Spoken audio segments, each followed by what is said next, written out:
This podcast is part of the Big Heads Media Podcast Network. Go to bigheadsmedia.com for more great podcasts. Hello, Cardinal fans. Welcome to the fourth episode of the St. Louis Cardinals Unrestricted podcast. This is your host, Christian May Suzuki, and we will be delving into all the intricacies of the St. Louis Cardinals today. In this episode, I'm going to take a look at how the team has generally been doing this year, which, spoiler alert, is pretty mediocre. They haven't been hitting the ball particularly well. They haven't been pitching particularly well, albeit these last few starts have been good. But at 11-10, this is not exactly where this team wants to be. We had the last couple of starts be pretty solid even from guys like Carlos Martinez, guys like Wainwright, like Gant, who may be a little bit more inconsistent in the starting role. But having those guys be solid really does help keep the team together, and obviously with the bullpen struggling a little bit, guys like Jordan Hicks giving up runs, it's good to have a steady 6-inning starting lineup that can really just put together some good innings. The bullpen is a very interesting issue in that they started out really well, and I'm not exactly sure what happened. You know, guys like Reyes were doing well and were cruising, and then suddenly started to fall off a cliff. And I guess that has to do with the inconsistency of his control. But with his stuff, man, it's just so frustrating to see that he's continuing to be inconsistent, and he still isn't able to really put it together, because he has the stuff of a number one starter and an ace pitcher or an elite reliever, but it just hasn't quite come together yet. And the amount of time that we've given him obviously has been extended based on injuries, but it's still been a pretty decent amount of time. Now, he's not the oldest kid in the world, so it's still something that we have time to wait on. But at the end of the day, time doesn't stand still, and he gets older with every day. So we have to figure out when it's really time for him to come together and when he can really put it together, because there's only so much longer this team can wait. With the current way the team is set up and the way that it's performing, it's clear that there needs to be a little bit more oomph, a little bit more star power. The pitching stats and the advanced stats and the way that the pitching has gone generally has just not been great. The Cardinals still let up quite a few barrels. They're among the highest in barrel rates allowed. They still allow a decent amount of hard hits while not particularly getting a great deal of hard hits themselves. And it's just an issue on both sides of the ball that has put them in a spot where they're barely over 500 and they're mediocre in spite of being able to sweep a Cincinnati team. Sure, we have, the Pirates coming up, and they're obviously a dumpster fire that just isn't going to put up too much of a challenge, and hopefully the Cardinals can pick up a good number of wins from there. But the fact remains that picking on bad teams is not what makes a team good. And making the playoffs is not what the goal is here. It's to succeed and to at the end of the day win a World Series. And relying on picking on bad teams to be the best team in the division is not an achievement to celebrate when you're looking to win a World Series. It's just not. You aim for going beyond the playoffs, because at the end of the day, no one recognizes second place. It's about who wins it all. And for a team that has a celebrated history as the St. Louis Cardinals and has made the moves that they have made, this team is aiming for more than just making a playoff run. It's aiming for something greater. And just making the playoffs and having to rely on or be in the mindset of thinking that it's a good thing to face the Pirates because it's a couple of free wins. At the end of the day, it shouldn't really matter, because this team needs to earn its way to the playoffs. And picking on the Pirates or relying on wins against slumping teams is not a very gratifying way to do that. And it's not something that's going to help this team in the playoffs or help this team grow as players for future years and future playoffs. There needs to be some type of adversity, some type of challenge in front of them for them to grow above it, not just playing lower and lesser teams and being complacent. This complacency is what leads people to think that playing Matt Carpenter is acceptable, playing Dexter Fowler is acceptable, because they're making all of this money. And at the end of the day, that's just not a good way to approach this team. We need to approach it at the end of the day, what will put us in the best position to win. And playing Matt Carpenter, batting Carlson low in the lineup, these are things that are not conducive to doing that. You need to give younger players the opportunity to play and to prove themselves and to show whether or not they have the capacity of the metal to be contributors. And playing Matt Carpenter, who is slugging the Mendoza line pretty much, is not something that's going to benefit that. So the pitching is also somewhat concerning, in spite of how well the starters have done recently, simply because their stats too are not particularly impressive. They're not picking up a great deal of whiffs. They're not limiting hard hit percentage contact very often. They're not quite doing things that would lead me to believe that such performances are sustainable, and it's not just going to be a roller coaster ride all through the season. Now, obviously, there's one guy who's proven that he sort of righted the ship from his COVID struggles and from his struggles in the beginning of the season, and that's Flaherty. It really just did take a amount of patience and just waiting for him to really get back on track and just get back into a rhythm that we know that he can be in and we've seen him in. And I'm very, very excited to see what he does for the rest of the season, because I feel like once he really gets locked in, it's not a state that he's exactly going to leave very easily. So I think it will be a good thing to see Jack Flaherty really stabilize himself, and hopefully we can see a little bit of that behind him, because as good as Adam Wainwright is and as good as he was in his last start, I still am worried that at the end of the day there is a time in which his body will not be able to sustain the performance that he is continuing to put up. And, that's okay, because Father Time is undefeated, and no matter what you do, age will end up getting to you. And it's not so much about Wainwright struggling, it's about having a plan for when he struggles. And Carlos Martinez is another guy that's sort of in limbo as well. So there's so much limbo and there's so much inconsistency amidst this team, and especially amidst the starting rotation, that it's really, really hard to hope for a consistent season or to believe that there's going to be consistency from these pitchers in this season just based off of one set of appearances. So what needs to change? A big thing is Jordan Hicks needs to really figure stuff out. We know that he has the stuff, and we know that he is slated to be the closer at some point in the season. It's just a matter of when and a matter of how, because obviously he is not putting himself in a position to reclaim that role, which is a very big concern for me. That guy has all the potential in the world, but the control has really been an issue. And at the end of the day, no matter how hard you throw, you got to throw strikes or it's not going to matter.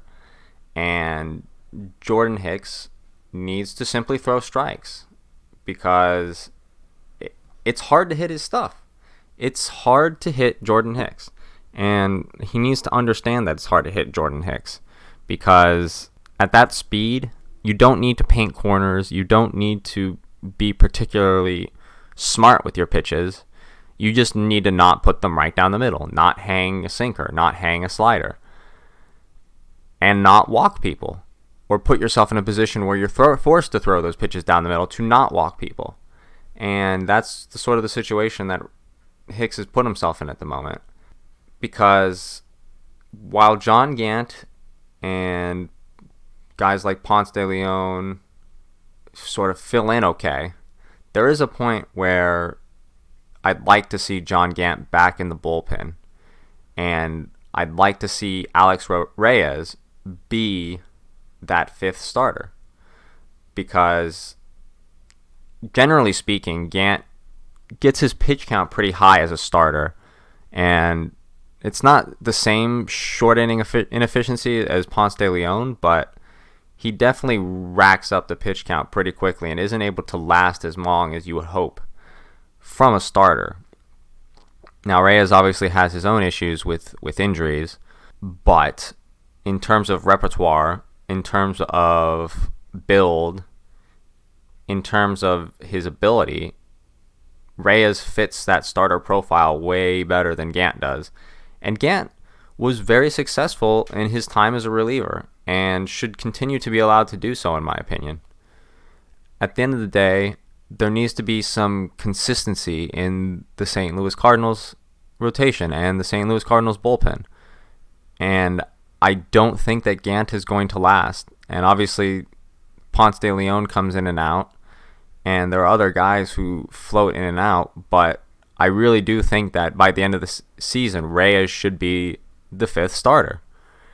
And even limiting him through injuries, or to prevent the recurrence of injuries, I still think that he will generate more value as a starter over the course of the season than Gant will. Or inversely, I think John Gant would provide more over the course of the season as a reliever than Alex Reyes would. I just think the roles should be switched.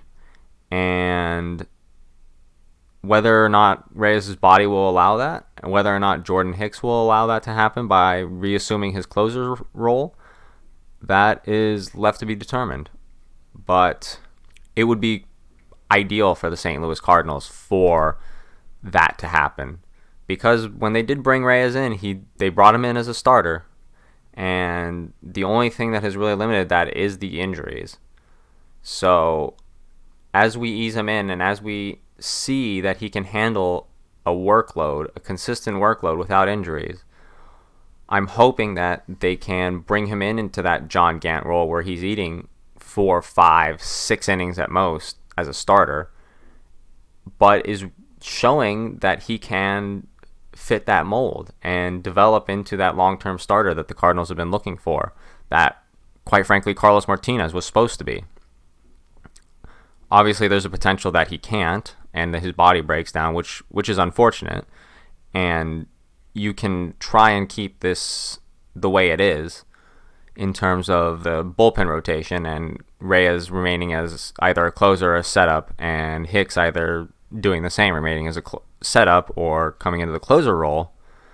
You still have the problem where you have that back-end starter who isn't quite a starter, and you can't put him in the bullpen. Now, obviously, Gant's been pitching very well, so if he continues this way, it obviously works out perfectly fine. And if he continues to put up the numbers that he's putting up, he is a pretty elite, honestly. Maybe not elite. Top-end numbers. These will be top-end numbers for a starting pitcher. Sub-3 ERA is a big marker, even in the NL with the pitcher role. I think that he won't, unfortunately. I am a huge proponent of Gant, but I am a huge proponent of Gant as one of the Cardinals' best relievers. I'm hoping that they can find a guy who can sit in the back Hopefully, like a Ponce de Leon could come around, but it just doesn't seem like that's going to end up happening. That Gant can be moved back into the bullpen in order to really give a more consistent flow there, because as much as Giovanni Gallegos has been praised, I am not a Gallegos fan. He scares me every time he comes up to pitch. Every time Tyler Webb comes up to pitch, it scares me. He's not very good. I think anyone who watches baseball or even doesn't watch baseball and notices how flat his pitches are in comparison to everybody else can tell that he's not very good. So, yes, we could use some more bullpen help. It's not something that we're overloaded on, and obviously with the struggles going on right now with Reyes and Hicks, it would be nice to have a consistent cog. Maybe not so much one with a tremendous amount of strikeout upside, but one that we can really rely on as a consistent guy who can get guys out, who won't make those ridiculous mistakes as often as a guy like Reyes and Hicks. Obviously, may not throw the ball as fast and may not miss as many bats. But at the end of the day, whether you miss bats, you get ground balls or fly balls, whatever the case may be, an out is an out, and a win is a win, a save is a save, a hold is a hold. And those things shouldn't matter. As long as you make the results and you get it done over the long course of a season, which Gant has done, you have the ability to be a successful pitcher without striking out. It's quite simple. Now, speaking of things counting as wins, counting as holds and whatnot, to go on a little bit of a different path, Madison Bumgarner put up a 7-inning no-hitter. Now, the big debate lies in whether or not this should be considered a no-hitter. Right now, Elias is saying no, because it wasn't a full 9-inning game. And there are plenty of people in protest on both sides. Some saying that, we don't count 7-inning no-hitters or guys who had no-hitters through 7. That's not something that we recognize in a normal scope. And that at the end of the day, the ruling in 1991 by then Commissioner Fay Vincent that any no-hitter or perfect game should be recognized only if it plays 9 innings. That's something that a lot of people are in favor of and are defending. But there are also plenty of people, myself included, who think it's pretty ridiculous that a guy is being denied a place in history because, quite frankly, either A, he didn't have control of the schedule and therefore couldn't make it a 9-inning game, so it's obviously his fault. Definitely. And then you have the other situation where if it goes in the extra innings and it goes to 9 innings and he still kept the no-hitter, it would have been an official no-hitter. So, okay, I guess it's his teammates' fault for generating offense for him. Real good job, MLB. You're penalizing a pitcher because his own team scored behind him. This is why people are upset at Rob Manfred. This is just ridiculous. There's absolutely no reason that this should not be called a no-hitter. He did everything that was asked to do within the scope of the game. There was no person in the game who got a hit. And it's not like this was a 3-inning rain delay or not even halfway through the game. This is a game that would have counted in the record book as a win, as a loss, as a save, whatever the case may be. All of those stats, you'd still get a pitcher win, is my point. Even though somehow a no-hitter is not recognized because it's not actually a game, but then you recognize the pitcher win because it actually is a game. So where's the grading here? Where's the line? Why are we not rewarding players for doing remarkable things in a time where baseball is needing to be more exciting and needing more moments of historic moments and memorable moments and exciting moments. And we're stringing that up in a bunch of technicalities because a ruling that's older than a lot of the baseball fans they're trying to appeal to now decided that it shouldn't be. I think that they need to be a little bit more gracious with the way they handle these types of things, and at the end of the day, allow a little bit more fun, a little bit more excitement, a little bit more memorable stuff going on in the league. And that's not going to happen through putting a man on second in the extra innings. It's not going to happen by forcing pitchers to face 3 batters instead of 1 and taking the pitching strategy out. It's not even going to happen by putting the DH in the National League. It's going to happen by not penalizing people for celebrating, not penalizing people for doing all of the things that make baseball exciting, and penalize people for, quite frankly, doing their job and doing it very well, throwing a no-hitter. Because that's what he did. He threw a no-hitter. It was 7 innings, but he threw a no-hitter. And to call that a notable achievement, well, why don't we call all the wins that are won in rain delays a notable achievement? We can have records where they have 80 wins, 50 losses, and a bunch of notable achievements right alongside that. Like ties. Only they're notable. Point is, it's just ridiculous, and that's the way I'm going to end it off, because the Cardinals need to show me a little bit more before we can really get into expanding more on them. We obviously have issues with Mike Shildt and the way the lineup is constructed, but those things have started to calm down, and at the end of the day, it comes down to who's going to hit and who's not. And right now, not enough guys are hitting for this team to really compete. Okay, I lied. I guess I'm not going to end it off on that. I'm going to continue. Guys like Matt Carpenter are not playing, and that's great. And Dylan Carlson finally got moved up in the lineup, and that's also good.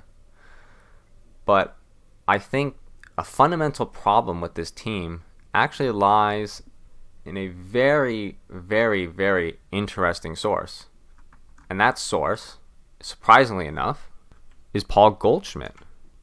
Now, Paul Goldschmidt has not hit the ball particularly poorly, but he hasn't hit the ball particularly hard. Well, okay, that's a lie.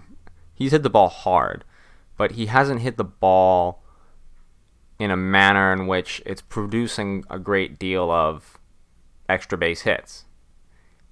He's got a decent walk rate. Oh, no, he does not have a decent walk rate, actually. That's one of the big problems, is that his walk rate has declined quite dramatically. And that's not good for a guy that we are relying on to protect our best hitter, and a guy who is being protected by our best hitter, who is protecting our second best hitter and is being protected by our best hitter. It's just not sustainable. There's a lot of big question marks with Goldschmidt right now. The hard hit percentage is down to 45% from 55% last year. The expected slugging percentage, according to Baseball Savant, is quite high, but nothing has really shown me that has been the case. The launch angle is way lower than it was in 2019. It's down to where it was in 2020, where he wasn't exactly putting up the slugging numbers that we're hoping, and that, again, his slugging was pretty significantly off of his expected slugging, because at the end of the day, the expected slugging doesn't matter when the season is over. It matters in a projected standpoint. when the season is over, or when things are done and the expected slugging is still really, really low, when the slugging is still really, really low and the expected slugging is high, it doesn't matter because there's no more things to expect. So right now, you have Goldschmidt actually at a lower expected slugging than he was previously in previous years, down to 473 from 509. And the XWOBA, which is expected weighted on base average, it's that classic mumbo jumbo, but basically it's a very good way to determine sort of the expected on base percentage that he might have based on luck and other factors, park, etc. And that's lower at 336, which is obviously not very good. So, what do we do with that? He has a high hard hit percentage at 55.7. It's up from the 40.9. Sure, he's hitting the ball hard. Where have we heard that story before? Matt Carpenter, anyone? Just because you're hitting the ball hard does not mean you are doing a great job hitting. At the end of the day, it's not how hard you hit it necessarily, it's where you hit it and how you hit it.